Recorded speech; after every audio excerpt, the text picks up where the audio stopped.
மனைவியின் தலையுடன் போலீசில் சரணடைந்த கணவன், வவுனியாவில் பயங்கரம்.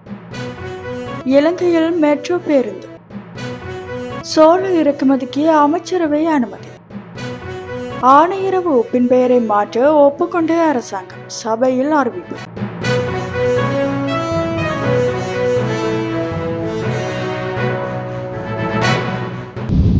தனது மனைவியை கொலை செய்ததாக சந்தேகிக்கப்படும் கணவர் மனைவியின் தலையுடன் போலீஸ் நிலையத்தில் சரணடைந்துள்ள கொடூர சம்பவம் வவுனியா புளியங்குளம் பகுதியில் இடம்பெற்றுள்ளது. இன்று காலை புளியங்குளம் போலீஸ் நிலையத்துக்கு மோட்டார் சைக்கிளில் சென்ற இளம் குடும்பஸ்தர் ஒருவர் கையில் இருந்த பொலித்தீன் பையினுள் தனது மனைவியின் தலை இருப்பதாகவும் அவரை கொலை செய்து காட்டுப்பகுதியில் எறிந்துள்ளதாகவும் தெரிவித்துள்ளார். இதனால் அதிர்ச்சியடைந்த போலீசார் குறித்த நபரை உடனடியாக கைது செய்தனர். அவரிடம் மேற்கொள்ளப்பட்ட விசாரணையின் அடிப்படையில் உயிரிழந்த பெண்ணின் உடல் சின்ன பூவரசங்குளத்துக்கு அருகில் அமைந்துள்ள காட்டுப்பகுதியில் இருந்து மீட்கப்பட்டுள்ளது. குறித்த சம்பவத்தில் அனந்தர் புளியங்குளம் நொச்சிக்குளத்தை சேர்ந்த ஆசிரியையான சுகிர்தன் சுவர்ணலதா வயது 32 என்ற பெண்ணே மரணமடைந்துள்ளார். அவர் கர்ப்பிணி பெண் என தெரிவிக்கப்படுகின்றது. அவர் வவுனியா வடக்கு பகுதியில் உள்ள அரசு பாடசாலை ஒன்றில் ஆரம்ப பிரிவுக்கு கல்வி கற்பிக்கும் ஆசிரியை என்பதும் குறிப்பிடத்தக்கது. கணவன் மனைவி இருவருக்கும் இடையில் நீண்ட காலமாக குடும்ப தகராறு இருந்துள்ளதாக தெரிவிக்கப்படுகின்றது. இந்த நிலையில் இன்று காலை நொச்சிக்குளம் பகுதியில் இருந்து கணவனும் மனைவியும் ஒரு மோட்டார் சைக்கிளில் புளியங்குளம் நோக்கி சென்றுள்ளனர். இதன்போது சின்ன பூவரசங்குளத்துக்கு அண்மித்த காட்டுப்பகுதியில் குறித்த கொலை சம்பவம் இடம்பெற்றுள்ளதாக தெரிவிக்கப்படுகின்றது. சம்பவத்தில் யாழ்ப்பாணத்தை சேர்ந்த சுகிர்தன் என்ற குடும்பஸ்தரே கொலையை செய்ததாக தெரிவித்து போலீஸ் நிலையத்தில் சரணடைந்துள்ளார். சம்பவம் தொடர்பான மேலதிக விசாரணைகளை புளியங்குளம் போலீசார் மேற்கொண்டுள்ளமை குறிப்பிடத்தக்கது.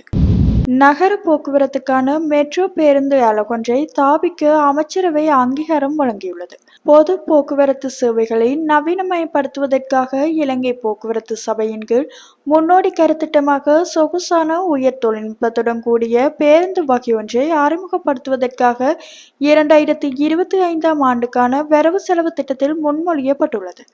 அதன் கீழ் மேல் மாகாணத்தில் கொழும்பு உள்ளிட்ட மாகும்புர, கடுவெல, கடவத்தே மற்றும் மொரட்டுவ போன்ற பிரதான வழிகளில் இடைவழிகளில் சிலவற்றின் மூலம் பயணிகள் போக்குவரத்துக்கான சொகுசான தாழ்வான மிதிவிலக்கை கொண்ட 100 பேருந்துகளை சேவையில் அமர்த்துவதற்கு திட்டமிடப்பட்டுள்ளது. அதற்கமைய போக்குவரத்து, பெருந்தெருக்கள், துறைமுகங்கள் மற்றும் சிவில் விமான சேவைகள் அமைச்சர் சமர்ப்பித்துள்ள யோசனையை கருத்தில் கொண்டு 2007 ஆண்டின் 7ஆம் இலக்க கம்பெனிகள் சட்டத்தின் கீழ் இலங்கை போக்குவரத்து சபைக்கு சொந்தமான நிர்வாக கம்பெனியை நிறுவி உத்தோச கருத்திட்டத்தை நடைமுறைப்படுத்துவதற்கு அமைச்சரவை அங்கீகாரம் வழங்கியுள்ளது.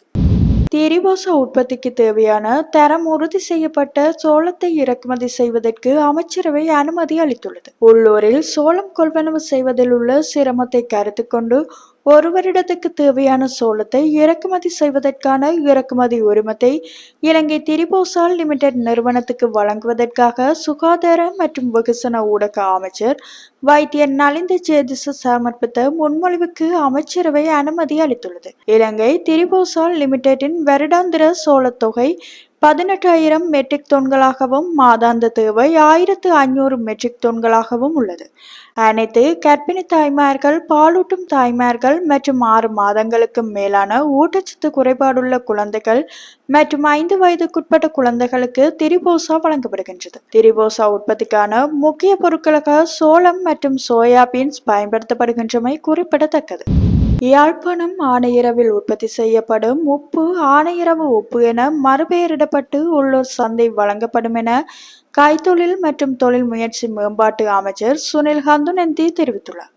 நாடாளுமன்றத்தில் இன்று கருத்து தெரிவிக்கும் போதே அவர் இதனை கூறியுள்ளார். மேலும் நாடாளுமன்ற உறுப்பினர்களின் ஒப்புதலுடன் இந்த முடிவு எடுக்கப்பட்டுள்ளது என்றும் அவர் தெரிவித்தார். கடந்த நாடாளுமன்ற அமர்வின் போது நாடாளுமன்ற உறுப்பினர் அர்ச்சுனா ராமநாதன் கேட்ட கேள்விக்கு பதிலளிக்கும் போது அமைச்சர் இந்த பதிலை வழங்கியுள்ளார்.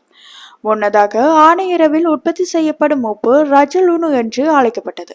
இந்த நாட்டில் தமிழ் மக்களிடையே பிரிவினையை ஏற்படுத்தும் நோக்கத்துடன் இந்த பெயர் பயன்படுத்தப்பட்டதாக அர்ச்சுனா நாடாளுமன்றத்தில் கேள்வி எழுப்பி எழுந்தார்.